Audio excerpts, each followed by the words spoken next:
Celtic legend Peter Grant has seen it and done it in 43 years in football. Player, coach, manager and now currently a well-regarded pundit, Peter's had incredible managers, amazing teammates and stunning moments. I'm Derek McGregor and this is One on One, and Peter gives me the full lowdown on it all.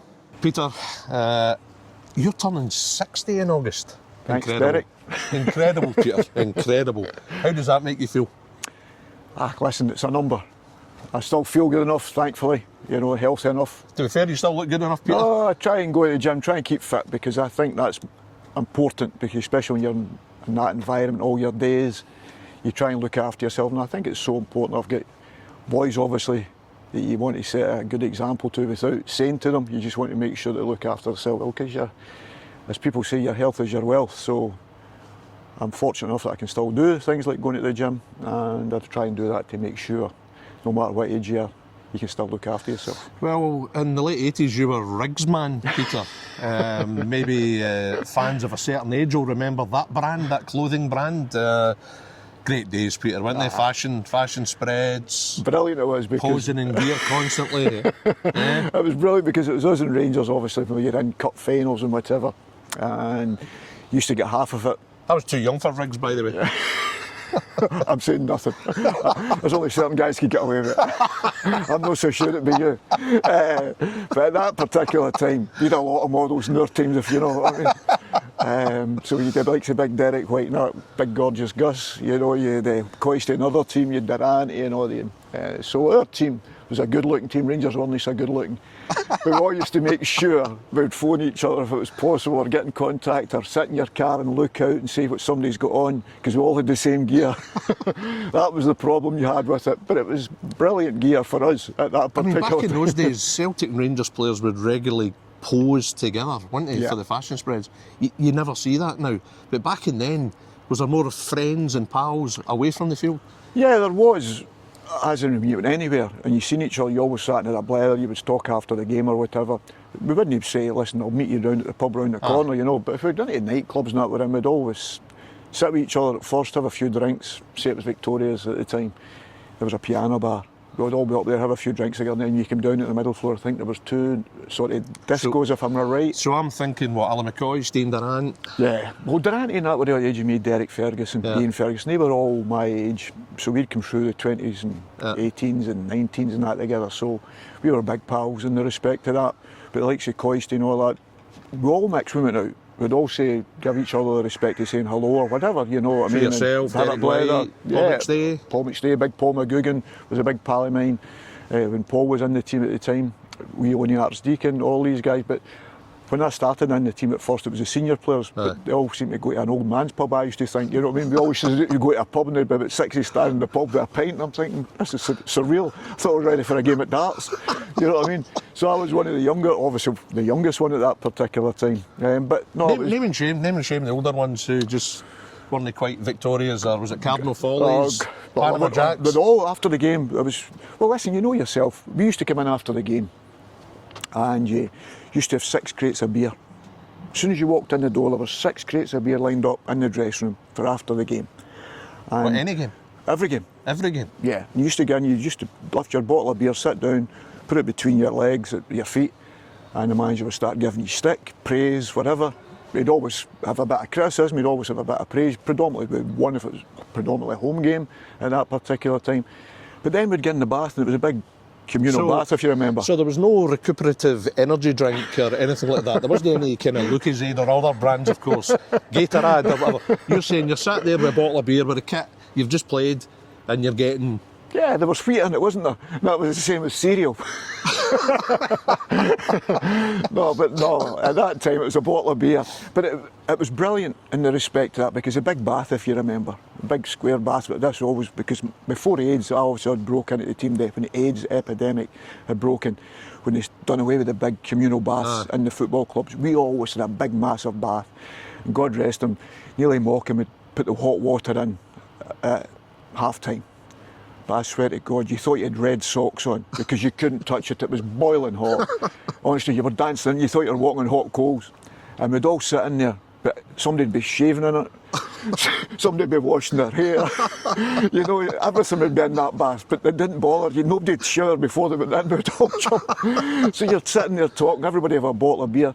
But the thing that'd be going on, you'd be talking about the game. Aye. You'd be saying, you never picked up at the front post, you should have been in there, or by the way, you should have cut that ball back to me, or you should have passed forward. That was the conversation that were going to be bizarre. And be fisticuffs at times. And then you would get up, get out, the boys would get showered, and everybody would go, we'd go and have a pint or whatever together. And that's what we used to go to the old man's pub and thinking, this what it's all about, you know? I'm thinking at 5 o'clock, 6 o'clock, we're sitting in an old man's pub at the time. Nobody's out at that particular time in the evening. And then, but we always were talking about the football. I found it really bizarre, because as youngsters you always think, oh, I wonder what goes on after the game. Aye. But we're always talking about the game and what happened in the game, and then we'd have a few drinks. Some of the older guys would go away, the younger ones would stay and move on somewhere else. It was brilliant. I was very, very fortunate, I must admit, and the team I broke into was probably the team I supported. You know, at that time, the late 70s and the early 80s, when I broke in. So in the mid to late 80s, I mean, you're very much nightclub man. Mm-hmm. So, you know, the Celtic squad at that time was a few young boys. Yep. Handsome boys, as you call them, you know, the good-looking lads. So you've got your Miami Vice gear on, yep. jacket, sleeves tucked up, yep. slip-on shoes. You've obviously seen pictures recently. Well, there's some pictures, by the way, there's some pictures. I can imagine. So what were the nightclubs of choice? Well, predominantly we went to Victoria's was the one for us. But I'd go up to the Big Paul McGugan up to Bishop Briggs first. Aye. There was a place we used to go in, I can't quite remember the name of it, but me and Big Paul used to go to a Stackis steakhouse in Bishop Briggs, Main Street, first, and we'd have a bite to eat there. Aye. We'd get changed at his mum's, and then we'd go to another place in Bishop Briggs, and then we'd come into the town. And predominantly Victoria's we'd end up in, or Panama Jacks, if you remember, on the Clyde side. You know, so the Devil's Advocate or something like that, next door to it, that was more of a pub. You get into if you were in Panama Jacks, like, it was funny. Even in the clubs, there was a Celtic and the Rangers in. No, it was bizarre, because you'd have the Celtic boys in one area, you'd have the Rangers boys in another, we'd all nod to each other, wave to each other. But we were cute enough that supporters were there. You didn't speak, because if you spoke to any of them, well, you didn't speak to him. You know, sort of thing. It's a black and obviously you didn't want people with a couple of drinks in for themselves as well, because they'd probably end up getting lifted or whatever, all that sort of stuff. So we tried to keep away from that. So we'd always acknowledge each other, speak to each other a couple of minutes or whatever. Victoria's was slightly different, because you'd an upstairs, we'd all have a drink up there. Then when we came down the stairs, one would go to the right, one would go to the left. Who would you say you were particularly pally with in the Rangers team? Durante. Durante, aye. Durante was a pal of mine, because, as I say, we'd come through the levels together. A terrific player. I think he's the best Rangers player I played against. Everybody talks about Gaza, and I've had played against Gaza since we were 14. And I knew Gaza, and Gaza was top player. Absolutely no doubt of that. His injury unfortunate, but still a top quality player. But for me, Durant was the hardest player. Never played directly against him, but because he played off that left-hand side. Do you know, Peter, I thought even when Ian came back from his injury, to his a huge credit, he proved himself again to be a top player. But before the injury, what a player he was, wasn't he? Yeah, because he was different. He was ahead of his time as well, wasn't he? Because he was different. He could run with the ball, he could run without the ball. He had a great time there running, getting in the box, and he had good feet when he got in there. But no, he was a terrific player. There's no getting away from that. And people always say to me, who was the best player you'd played against? And I say domestically, Ian Durant. For me, without a shadow of a doubt. That's a hell of a compliment, Peter. No, without a shadow of a doubt. You know, considering some of the 9-in-a-row Rangers teams that you were up against, for you to select Ian as high praise. I'm talking about the Gascoigne, even Souness and that, you know, Ray Wilkins, God rest him, all these players. And I think some of my first games, like say Bobby Russells and all these guys who were Jim Betts, terrific players, you know. And then you go to the Aberdeen teams, you know, the Neil Simpsons, I know you mentioned him with Durante, Neil Cooper, God rest him. All these guys were terrific players, and I was always, as I say, really good sides then. But Durant for me was ahead of the rest of them, because I thought he could do different things, and he was so difficult to play against, as I say, because of the area he played. He wasn't an outside left, he was like an inside left, so it was a difficult one to mark for me, because if I was playing centrally, you were looking at your central midfield player you were playing against, but Durant were drawn off the side, so you had to give a little bit of distance to him so you could see him running. All these things. I love this idea that, I know from Derby, I mean, you're kicking lumps at each other, you're trying to get the better of each other, but then socially you get on fantastic. Great personalities, Ali and Ian. Yeah. No, brilliant. You could forget about the rivalry and just enjoy the company. No, but the thing was, even if you're involved with Scotland, we were at 21s and younger levels, and then a couple of times in the full squad, it was terrific, really, really enjoyable, because you knew you were competitors on the pitch. You knew that would never change. That would always be the case. And I mean, there was no love lost on the pitch. Aye. It didn't matter. But, as I say, when you get to a stage when you're off the pitch, we had that respect. And I think that was maybe slightly different because we'd grown up together. I knew what they were for their club, as in Rangers. You talk about Big Ian Ferguson, and you talk about Derek Ferguson, who was another wonderful player. I don't think he ever get the credit, Barry's brother. I don't think he ever get the credit of a football player he was. I thought he was a top quality player. Lewis's dad. I thought he was another one who was maybe slightly harshly treated with Graham Souness because he played in the middle of the pitch. Yeah. When Ray Walkins and all that at that time, and Nigel Spackmans and all that came in, I thought Derek was as good as any of them at that particular time, and I thought he was a real tough opponent as well. So all these players, but we were all good friends, and I'd went to European Championships as, I think it was under 18, under 19. I think I was the captain of the Scotland 19s and European Youth Tournament. And Derek and Durant, we'd be in the room together, sitting in the room together and be roommates and whatever, That was the way it was. But we knew when we came to play each other, we'd have kicked 11 daylights out of each other. No quarter asked, no quarter given. And that was the way it was. And listen, I think that's what it was. And I knew they were big Rangers men. They knew I was Celtic man. And that never ever hindered anything. Now, you're the classic Celtic diehard, Peter. There's a great book, An Alphabet of Celts, and its biog of you, it describes you as an out-and-out Jersey player who loves Celtic with every breath he takes, which I thought summed it up kind of perfect. You signed for Celtic in '77, the old-style S-forms. Jock Stein signed you. Yep. How proud of that do you feel? Oh, very proud, because at that particular time in S-form you had to be 12 because it meant secondary school for them, really. That's what it really meant. But they signed me at 10.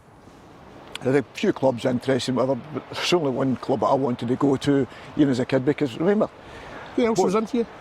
Manchester United, Leeds, all that. At that particular time, all wanted us to go down, and they were obviously big clubs and still are massive clubs. But at that time, for young players, they were massive in the respect of it, because they always looked at young players. Leeds and all had a massive scouting up there. Graham Livingston was a scout there, Graham, and he was down at Leeds at that particular time. He was a Lanarkshire manager, Lanarkshire Schools manager, and I came along to play with Leeds, with Lanarkshire Schools and all that, under 15, I think it was, Coatbridge and Airdrie, all the schools things you done.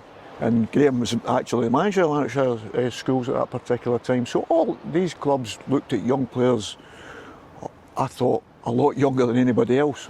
But the reason I ended up at Celtic, and I was lucky enough to end up at Celtic, it's Aloysius Primary in Chapel Hall where I went to. We won 3 trophies for the first time, I think, in the history of the school. And the 3 finals were played. One was at Thorneywood Juniors and 2 were at Bellshill Juniors. And Brandon Park. I was a centre forward, believe it or not, then. Free scoring centre Free forward scoring, as well, yeah. People might find that hard to believe now, but that's true. I scored a hat-trick in the final. We won 3-2. Scored 3 and we won 4-1. Who was your hero as a striker back then? Who was the guy that you would... No, always my hero was Bobby Murdoch, because God rest my father, that's who his hero was. Right, okay. And I used to look at Celtic and Bobby Murdoch was me. I never seen a lot of Bobby, but what I did see, that was always my hero, and probably more so because of my father. But as a centre forward, because people tend to forget, we never knew what we were. We never get told you're a midfield player, you're a striker. Managers used to like Mr. John Bradshaw, who was a fantastic for me. He was my school teacher at St Aloysius. He was brilliant for me. I played centre forward for him, treated me with tough love and the respect. I remember he sent me off one day for retaliating, And he was my teacher, you know, and father and mother, no speaking to me for about 2 days, thinking I'm letting myself down. But I managed to play, played in the cup finals, as I say, we played in the three and won the three of them. I was fortunate enough, hat-trick 2-2, and John Clark, John was at the game, John was a Chapel Hall man. And then John became, obviously, was Big Billy's assistant. So there was a big connection there. They asked me would I sign for Celtic. Obviously I was only 10, I think, at the time, because, as I say, you didn't get into the boys' club of that till you were 12. And I was privileged that the great Jock Stein had asked us to do that. But I think that was with the help of John, and then obviously the gaffer Big Billy, who had done utmost respect for all these guys, John Clark, Billy McNeil, Jock Stein, what else can you ask for?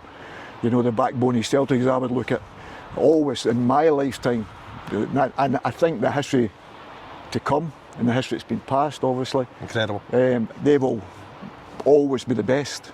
You know, they'll always be the best. So to be asked to sign there with these guys, but as I say, it was funny. I went as a centre forward, scored all the goals.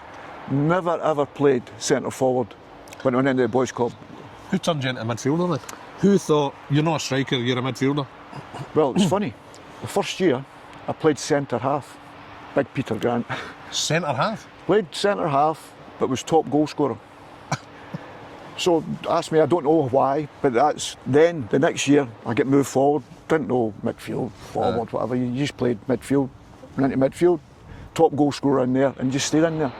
And that was it. Nobody's ever said to me, you're a midfield player, or you're this or you're that. You signed pro terms in 1982. 15, just left school, because at that time you could, and that's the reason I could leave school, because my birthday wasn't until August.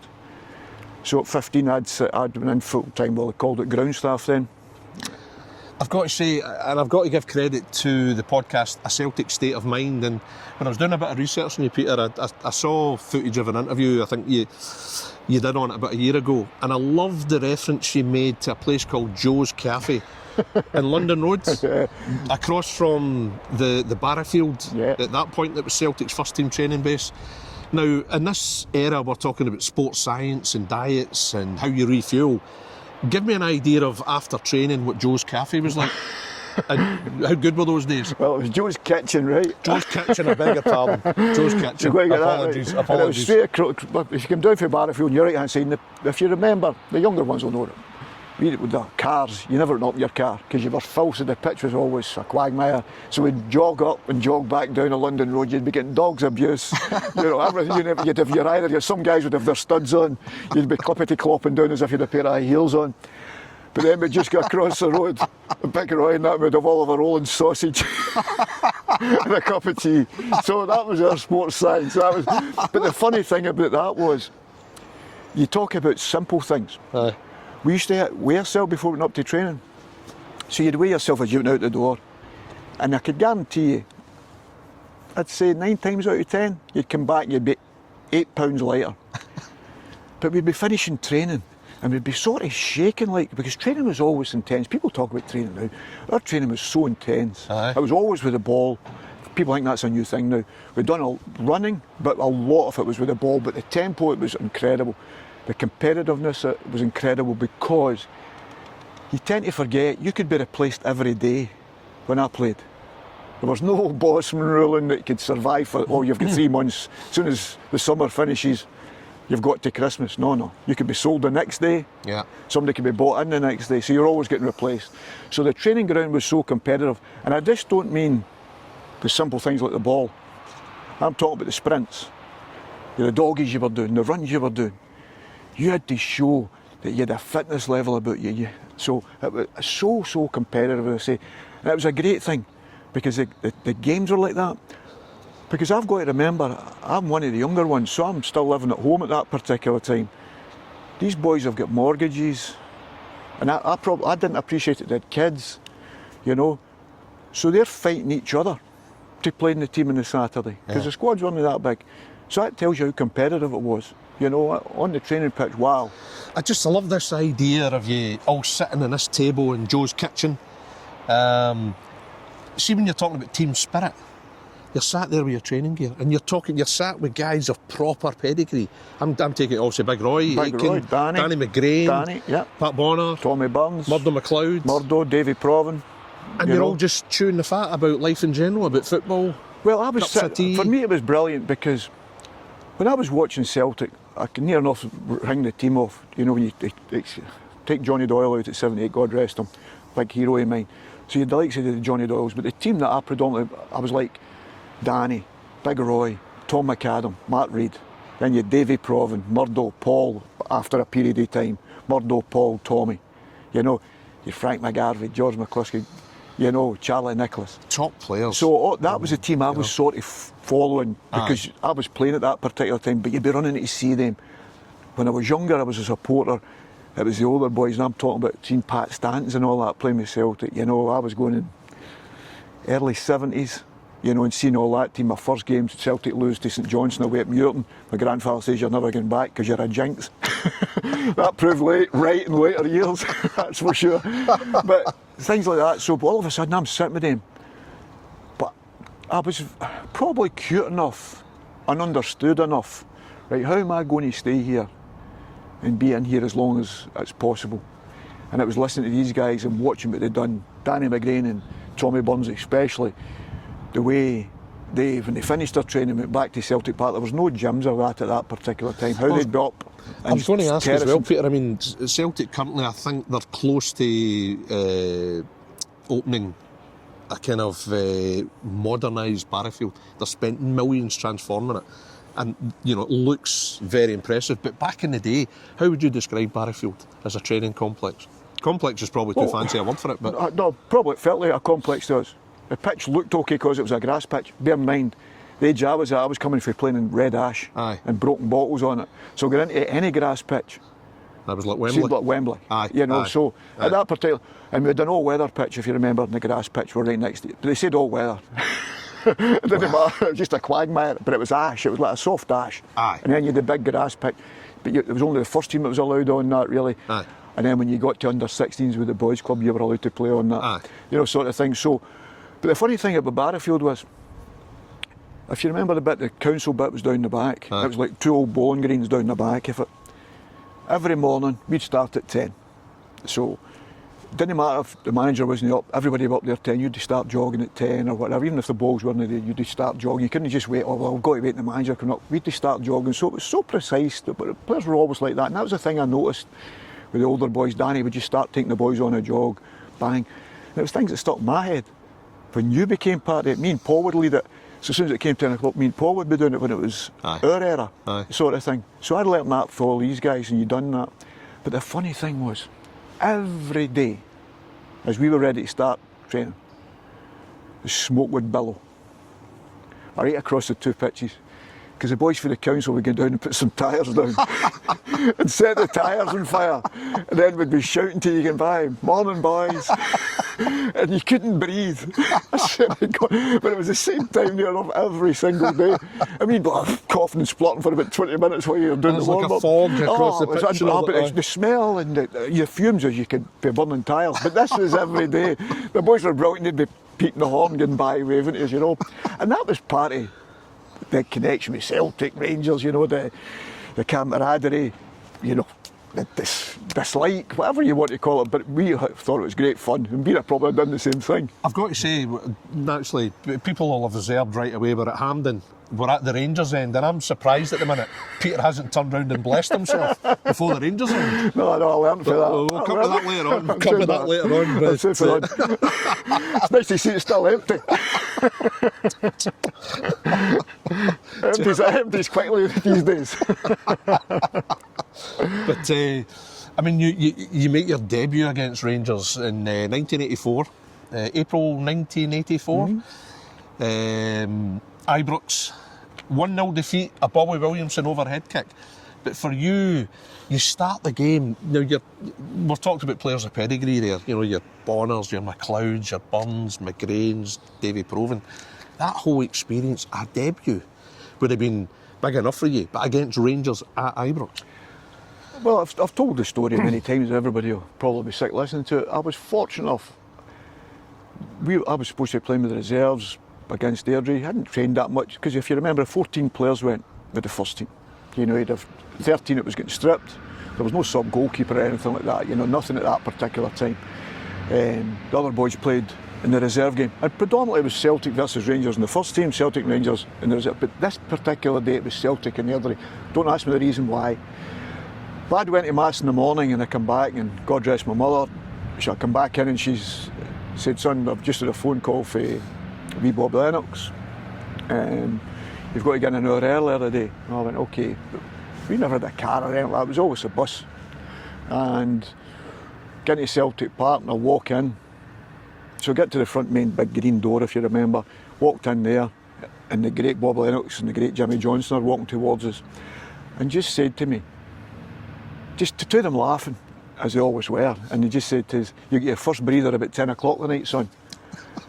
And I just went like that and laughed because it was A2, but all I was thinking in my head is, because my dad's at work, I'm thinking, I'll tell my dad tonight that Bob Lennox and Jimmy Johnson spoke to me today. I was all excited about this. But I walked in and then Brian Scott, the wee physio, Brian came out and says to us, all right, son. I went, hi, Brian, good morning. He said, get into my room. The managers want to see you. Back into Brian's room, the physio room, and nobody's there. So I'm thinking it's a wind-up, you know, because Bob and Jimmy were brilliant at that anyway. And Brian, I thought they were in a joke. And so I'm just ready to come back out the door again because I realise nobody's in. And Davie Hay comes in and says, all right, son, just done that and tapped me. He said, listen, you're playing over at Ibrox today. If I didn't think you could do it, I wouldn't be asking you. I just walked out and I just looked at him. I was stunned. I mean stunned. So it's a 3 o'clock kick-off, is this in the morning, you're getting told? This is 12:30, 1 o'clock. Really? Yeah. That I've just close to arrived. the game? Yeah. Just arrived in. And all of a sudden I go back out to the front door, my mum's waiting outside, and I says, manager's told me I'm playing over at Ibrox today. She went, oh, no. I went, I'm playing over at Ibrox, he just told me. She went, you can't. Your dad's at work. And I went, you better get him then. You know, so at that time it was impossible to get tickets for Celtic Rangers matches. Where did your dad work? He worked in the Inverhouse Distillery in Gartness, and we were Chapel Hall. So one of the neighbours who, as you say, it was really difficult to get tickets at that particular time, even though you get the full of the Celtic end and half of the main stand. It was very, very difficult to get tickets at all. So never thought anything else yet. So I'm on the bus all of a sudden. So I've said to Mum, all right, okay. I said, but I'm away to Ibrox, because I don't even know how they're going to get there, because they can't, because they have no ticket either. I've not even thought I'll ask for a ticket, because I didn't even know how it worked with the first team, if you understand what I'm trying to say, if you get comps or whatever. So comps didn't mean anything to me at that particular time. So after the game, my dad manages to get there. I didn't realise, but one of the neighbours gave up his ticket, who was on the Celtic supporters, got up to his work, found him, gave him a change of jacket and gave him a tie and said, you're Peter's playing at Ibrox today.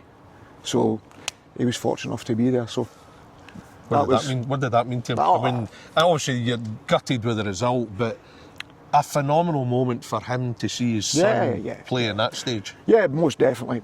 And listen, he wasn't one that ever championed you. If you played well, my father never said anything. If you played poorly, he told you everything. What did he say to you that night? Never said anything. Never really said anything. But your life changes completely, because it's Celtic Rangers match. People are seeing you and talking to you and acknowledging you, good, bad, or indifferent. You know, acknowledging you. I was fortunate enough I'd done quite well in the game. Obviously we lost 1-0, as you said. But it shows you the power of the Celtic and Rangers match. That the next day my life had changed forever. I mean, as we said earlier on, Jock Stein signed you, you've got Billy McNeil, then it's Davie Hay that gave you that debut, and I take it you're forever grateful to Davie. Davie is a special man, and always will be, because he was fantastic for me, not just as a manager, but as a person. He was brilliant with me, really, really supportive. Even up at my first, when we won the league at Paisley, I'd played most of the games that season, and then I'd missed about 4 games, about 6 games to go or something. I think I'd missed about 2 prior to the last 2. So I was missing the last 4 of the season. But Davie put me on the bench with a catch-up game, I think, at Third Park. He put me on the bench, and I was just coming back to training that morning. They put me on the bench, and then we played St Mirren, and he put me on just after half time, and that was me coming back for injury. And I was so grateful because I'd played, as I say, most of the games that particular season. That was a momentous game. Yes, and I think you come on for Danny McGregor. Come on for Danny, yeah. And it was just Davie giving me that. Another thing that so I missed through injury, and he gave me that opportunity. And I was on the pitch, obviously, when it comes through that Dundee have scored and all these sort of things. So I've just come on just after half time. I mean, I'll be ever grateful for him. You're 15 years as a player at Celtic up to 97. Extraordinary years, Peter. Within that, there's a 6-year period without a trophy for Celtic, which is, when you think about Celtic now, is incredible to think. You had the 9 in a row years for Rangers. The club imploded, almost went to the wall. You've got Fergus McCann coming in. But you know, the 85-86 season would have been your first full season? 84-85? 84-85, because 85-86. really when I got into the team, I really predominantly stayed in it then. I missed the 85 Cup final because, yet again, I had a problem with the hamstring, and I missed the 85, I think it's the 100th Cup final against Dundee United. I missed that. So I went down with the team in that to see Mill as usual, but I just wasn't fit enough. There was just no way I could play in the game. I missed that. So it was a special day to be in and be involved with the group, because it was the first time I was really, you know, when you win, sort of, you're thinking a cup. You know, it was always a dream to win a cup. The only thing that was missing was probably because it wasn't against Rangers, because as a kid, I always had this dream of playing at Hampden, last day of the season, in a Scottish Cup final against Rangers. Well, we'll come to that. But you know what I'm saying? That was always the sort of dream when you played out the back as a kid, for whatever reason. It eventually happened for you, that particular scenario. But 86, that particular day in 86 in Celtic history is just the stuff of folklore. No one's really, I mean, apart from within your dressing room, no one's expecting Celtic to win that league. Hearts are at Dundee. Can you give me an idea of what you recall of that day and the build-up? And did you genuinely think this can happen? Well, I think there was no doubt it could happen. Because on our point, because we knew we could score the goals. We had great players who could score goals. And the midfield could all score goals. And we had front guys who could score goals. The Hearts were going on a great run, of course, getting into that game. I think Hearts had been on 22 games, if I'm right. And they were a very good side. But see, at the back of your minds, did you still have a sense that Hearts might not be able to deal with the pressure of seeing it through? No, because we thought they were good enough and they came through so much. But we knew we'd score our goals, and that was all we thought. We could put the pressure on them. Yeah. That was all we were hoping. So much so, me and Big Paul McGugan, I was player of the year in Oban and Fort William. And I'd said to the gaffer before it, could somebody take my car across to Paisley? Because we could go straight after the game. To go up north? To go up. Yeah. And what happened was, obviously, we won the league. The gaffer's like, you're going back to Celtic Park. So I've got to drive back to Celtic Park. Place is obviously black with Celtic supporters, you know, getting back. We get back, but we only stayed an hour and we drove all the way up and we celebrated with the supporters. It was a magical night and a magical moment. And obviously winning the league for the first time for myself was something that you just dreams. You didn't know how it would feel. It was a special memory with special players, the likes of the great Danny in the team and whatever. Some of that team was the sort of team that I'd supported, if you know what I mean. The late 70s, and all of a sudden I'm playing along with them. Then you had the players that like, say, I know we talk about Mo Johnson, but there's no doubt he was a top quality striker. There was absolutely no doubt of that when he was with me at Celtic Park. He was a fantastic teammate, fantastic goal scorer. Brian McClare, who goes down to Manchester and scores the first over 20 goals, was it, since George Best? Yeah. But Brian was more than capable, but Brian could play anywhere and score. If you played Brian at centre half, Brian would have still scored in the game. He just had an unbelievable knack, you know, where the ball was going to be and score goals. So, and Celtic scored a goal now that they'd be showing it constantly, anywhere. I don't know if it was the first goal or the second goal. And it was brilliant team play. And that team was a team of what I would call men, if you understand what I'm saying. It was men, and I was fortunate enough to get the back end of that. You know, that was a team I broke into, and I was very fortunate to break into that because Davie started moving Tommy either to left back or Murdo to left back, and I would come in and play with Paul, and one of them would go to the left and one would go to left back. You'd become the perfect foil for Paul. Paul McStay was called the maestro. You were called the pointer. Yeah. I mean, you've got the roughest end of the nickname bargain there. I thought the pointer sounds better. Pointer. No, Pointer. listen, 100%. You were always directing things, weren't you? Yeah, but I was fortunate enough. I think my biggest strength was I knew everybody's job, because I knew I wasn't going to be the best player. So I knew that I had to listen to everything, every bit of advice that was given to the players, tactical, whatever tactics you'd done in the particular days. But I knew where the outside left should be, and I knew where the right back should be. How special a talent was Paul? I was a fantastic player. Absolutely. Listen, it's probably more difficult for me because I played along with him constantly, and I knew what he could do, and I could see it because I'm standing next to him constantly. You know, and I think you're right. I think the balances was good because I thought I understood it, that Paul could open the door. It was funny because you never thought Paul was quick or anything like that, you know. So over 5 yards, you'd probably say not quick. But he had unbelievable quick feet in tight spaces and go out to anything. And you go back to the Rangers one the year in the New Year's game. We won the double and at Celtic Park, and he's danced between, he changed the direction, he slid the ball in between the full-back and the centre half. Morris across the Frank McAvenny. Yeah. But that was Paul getting out of tight space. He could do that wonderfully well. But if you've been into a sprint, that's why people talk about people that can run and whatever. He was 5 yards sharper than everybody else. Didn't need to run in the respect of that. Didn't need to sprint because he just knew what was going on. He had that picture in his mind. But we had a great balance. We were fortunate enough we were roommates for what, I don't know, 14 years or something like that, you know. So it was great fun. And people probably wouldn't see that when you went out and whatever. When we were all single and that, we always had a great time. We used to go on holiday and that together, and we were great friends. And then many years later, the two boys ended up sharing the house together, Raymond and young Chris. And that was special as well because they didn't even know each other. And they played together at Clyde against Celtic, believe it or not. So they were special things, but as a player, Paul was different gravy, you know what I mean? Like, how could you afford them nowadays?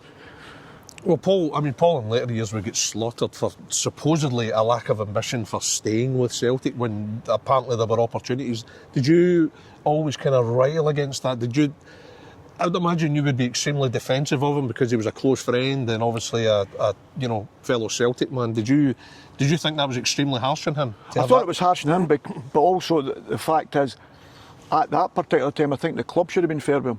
I think the club should have said, listen, we've not got this to bring in the quality that needs that you to play along with, as in a team.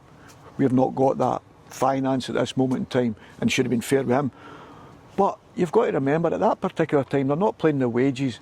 So for us to go to London, to go and sign for someone in London, it'd cost us more. You'd maybe sound as if you're getting more money, but it cost you more to live, rent, everything like that. So I'm sure Paul was getting well looked after as in wages here, in the respect to that. But for me to think at that particular time, for him to get the credit of the player he was, that's why they need to move away, not anything else. Celtic, for me, and I've said it many years, I've been down near England for 30 years. Outside Manchester United, Celtic and Rangers are the ones that play under the most pressure. Forget every other team in England. I don't care who they talk about. Manchester United, Celtic and Rangers will cover the most paper talk that anybody's talking about because there's a split down in England, and you know that yourself. You work down there, you're talking about certain parts of talk about. Yep. There's probably more West Ham fans in the press than anywhere else. But the up north will talk about Manchester, down south will talk about Chelsea, Tottenham, whatever. Here, it's everywhere. Could Paul have played anywhere? Could Paul have graced Yes. any league in Europe? Yes. No question. Yes. Absolutely.